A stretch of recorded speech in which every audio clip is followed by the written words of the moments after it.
Veamos entonces las posibles clasificaciones de las fobias, porque en realidad hay muchas clasificaciones. Eh, Ustedes se van a encontrar con clasificaciones que tienen que ver con,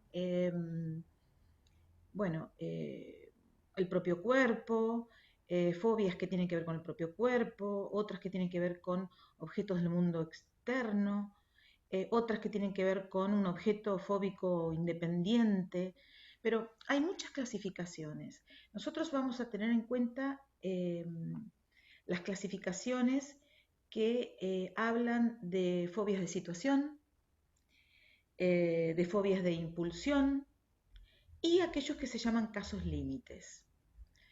Cada una con su particularidad. Cuando hablamos de fobias de situación, en realidad, estamos hablando de aquellas como la agorafobia, la fobia a los espacios abiertos, la claustrofobia, a los espacios cerrados, inclusive la angustia por, digamos, el transporte, como trenes, aviones, digamos, barcos, donde el temor es el de la imposibilidad de salir si uno quiere hacerlo, ¿no? El sujeto teme no poder salir. Tenemos las fobias de impulsión, como aquellas que refieren a la defenestración, el miedo a saltar, el salto al vacío, o la fobia de objetos agresivos como cuchillos y armas. En realidad, digamos, hay una vasta cantidad de características que hablan de esta impulsión, pero vamos a tomar las que son más relevantes. Las fobias de los casos límites, en realidad hablamos por un lado de la eritrofobia, que tiene que ver con la angustia frente a digamos, una situación de exposición, de exhibición, de enrojecer, de ponerse colorado.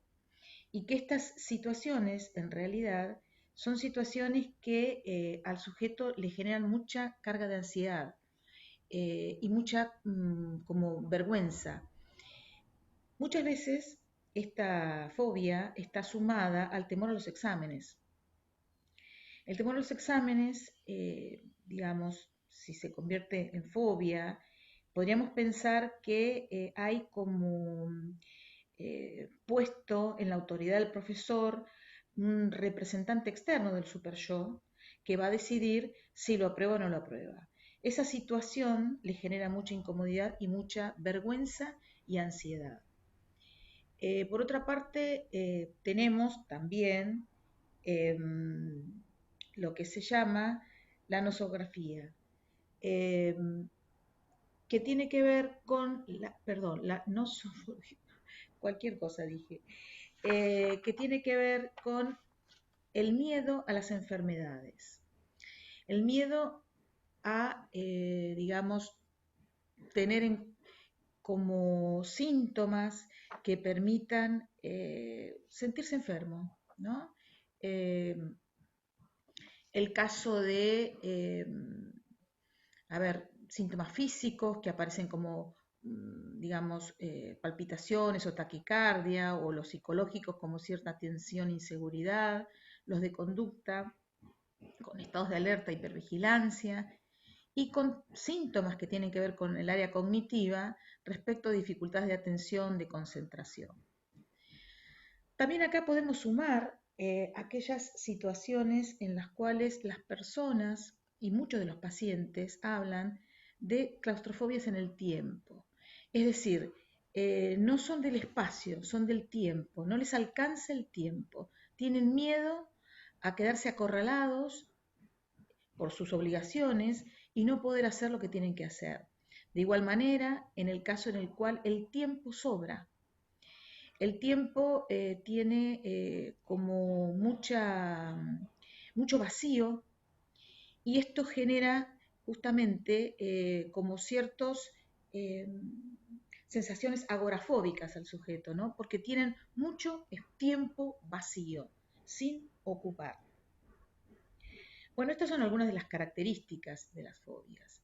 Lo que será interesante también es ver cómo podemos, en algunos signos Roger, observar estas características que terminamos de mencionar. Y en ese sentido vemos que hay, o que puede aparecer, distintos tipos de shock. Shock al color, representado en la lámina 8, 9 y 10. Shock al rojo, representado en la lámina 2 y 3. Como también shock podemos pensar al sombreado, que tiene que ver con el peligro instintivo. También aparecen llamativamente, y hay un porqué, los movimientos animales aumentados. Los movimientos humanos están aumentados porque hay ausencia de movimiento humano, ya sea por inmadurez afectiva como perceptual. Pueden aparecer ciertas, digamos, como fantasías de ataque o de excitación y de rabia, ¿no? Y estas situaciones convierten en objetos fobígenos que en realidad son disociados y desplazados del nivel humano al nivel animal. Entonces aparecen aumentadas estas respuestas de movimiento animal. Aparecen también algunas respuestas sobre el claroscuro, sobre el sombreado, KF, colores acromáticos, texturas también.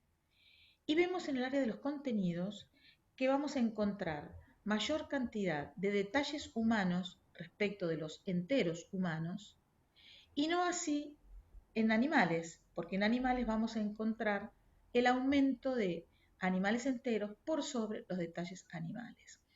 Esto tiene que ver con no solamente el desplazamiento que decíamos hoy del nivel humano al animal, sino con esta necesidad de control y desplazamiento que tienen este tipo de sujetos. Otro dato que es interesante, y creo que ya como para terminar, me parece que puede aportarles, es el tipo aperceptivo. Es decir, cómo el sujeto utiliza o elige algunas defensas como para poder controlar ese conflicto fóbico. Y en ese sentido podemos pensar que si aparecen aumento de globales, podríamos estar pensando que hay defensas más del tipo paranoide. Y si aparecen aumentos de detalle pequeño usual, estaríamos hablando de defensas del tipo obsesivos. En lo que respecta al aumento de los detalles grandes usuales, podríamos estar pensando en componentes histéricos, pero también depresivos. Es importante, sin duda alguna, tener siempre en cuenta la totalidad de los datos. No olvidemos que Roger es una prueba que por sus características cuanticualitativas nos ofrece una serie de informaciones que debemos poder converger e integrar de tal manera que lo que podamos como conclusión arribar sea sostenida y consistente.